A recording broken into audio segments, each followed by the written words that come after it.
Hello and welcome to Pro Trader Strategies Market Commentary for Tuesday, December the 22nd. I'm Eric Wilkinson, and you very well may recognize me as the Wolfman from mainstream media, where I've talked about the economic data, that geopolitical environment, how it comes in to impact the markets with some of my market analysis. Well, I'm going to do the same thing for you folks out there, but I'm going to go a little bit further and talk about option strategies I'm implementing into my portfolio based on those assumptions I come up with on my market analysis.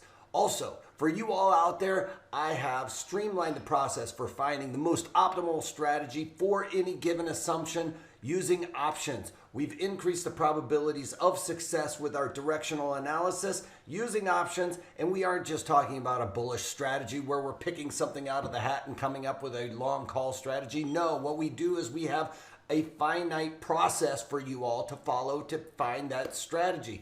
We go through the underlying, look at the internals, and then find that strategy that will increase your probabilities of success. All right, so before we get on with the options, let's get on with the economic data, see how that's impacting the markets with some market analysis. Across the pond, not really a whole lot going on there. We did get some Great Britain GDP. Final GDP numbers coming in at 16%, expected to be 15.5, so slightly better than expected there. And business investment out of Great Britain slightly higher than previously expected as well. Our United States, here in the United States, we got our own GDP numbers coming in higher than expected, albeit only slightly, 33.4, expected to be 33.1. And then we also got consumer confidence. That came off the first time in quite some time. We've seen that real dip down to 88.6, expected to be 97.1. Existing home sales slightly missing at 6,669,000, expected to be 677 or 70,000. So only missing slightly there by about 10,000. But one of the things to note here is it's the first time we've really seen that number miss and come back off. Yes, it is winter, and we should start probably seeing some slower housing data coming out of the Midwest as we're seeing some real heavy snows and things of that nature. That's driving prices down, or driving sales down most likely. But another thing we're also seeing is that people are getting sticker shock. Again, that's one of the main reasons why people are saying they're holding off on buying a home right now, is that higher prices. Plus, there is the lowest inventory on record since they've been keeping this economic data point. So that is something to keep an eye on as well. Yeah, prices are going higher, but there's no inventory. So maybe it's more difficult for people to find the home of their dreams, all right?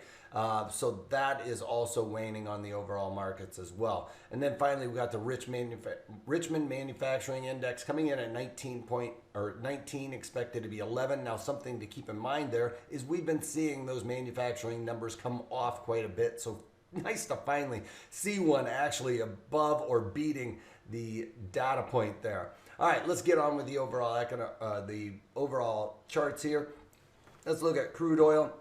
Again, crude oil coming off just a little bit today. Yesterday, we got a big sell-off. Sorry I wasn't able to give a daily market commentary yesterday.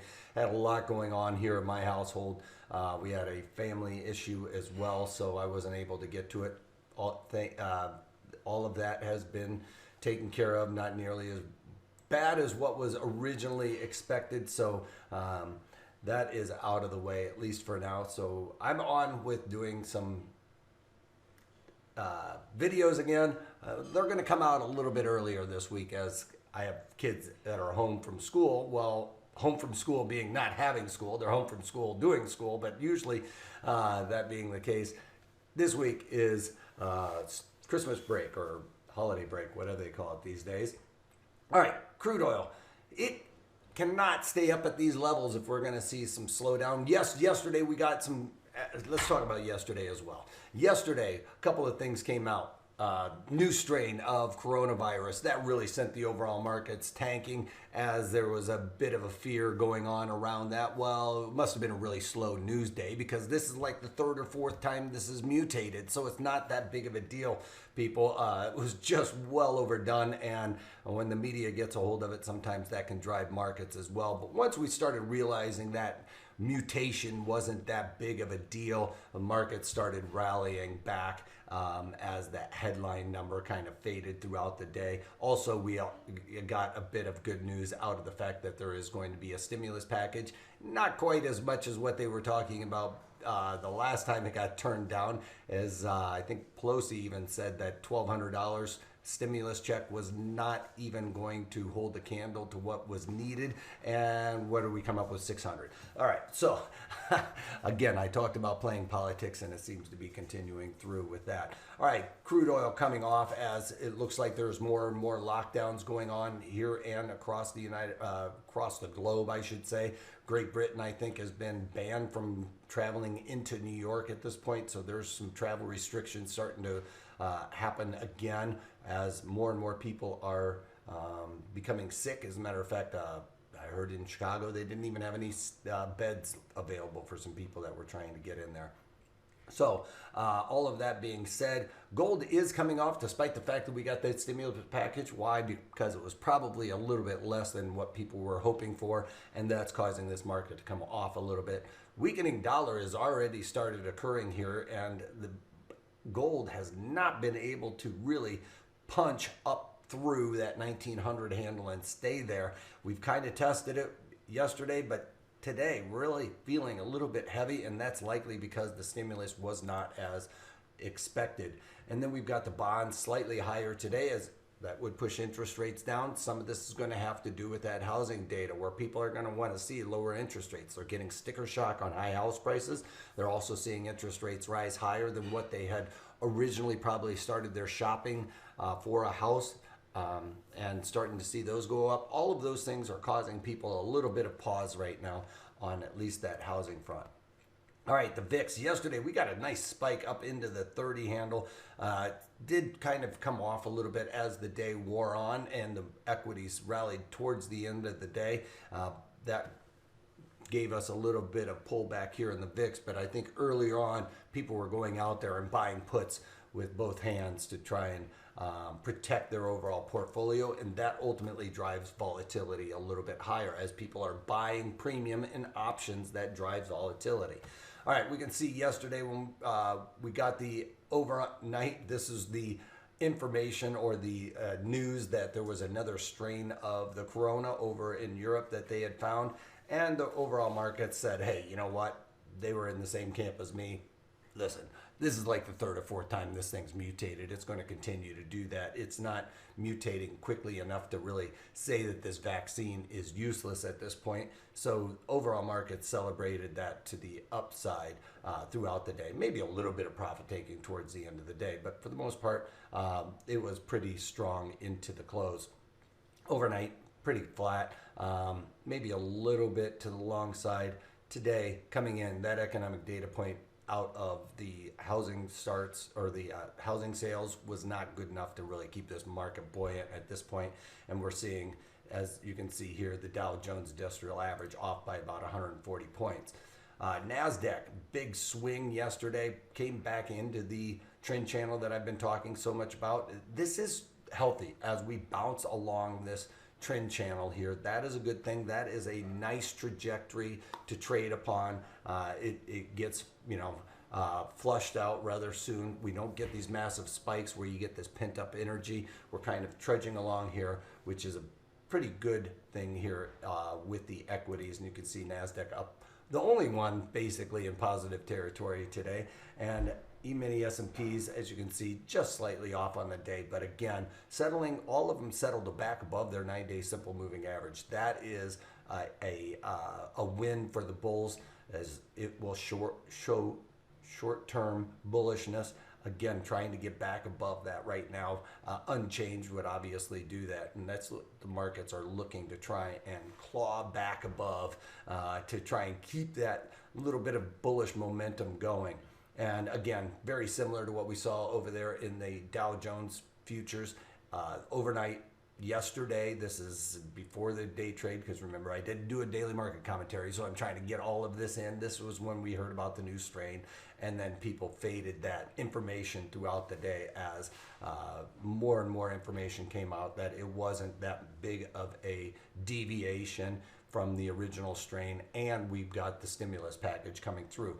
Now, with that being said, a lot of that money, the reason why this got through was because there was going to be a government shutdown. The government was going to be out of money if they hadn't done anything before midnight last night. Well, that got them off their rockers and got something through very quickly, albeit probably not what the American people were hoping for in a stimulus package for this new deal that they've got going. Most of it is going to governments. So, you know, that is what it is. All right, and let's get on with some other things that are hitting the news today. Apple coming up with a alternative to driverless cars, and they are moving to the upside based on that information. There's some other information that's a headwind for Apple, and that is some of the deal structures that Apple and Google have had aren't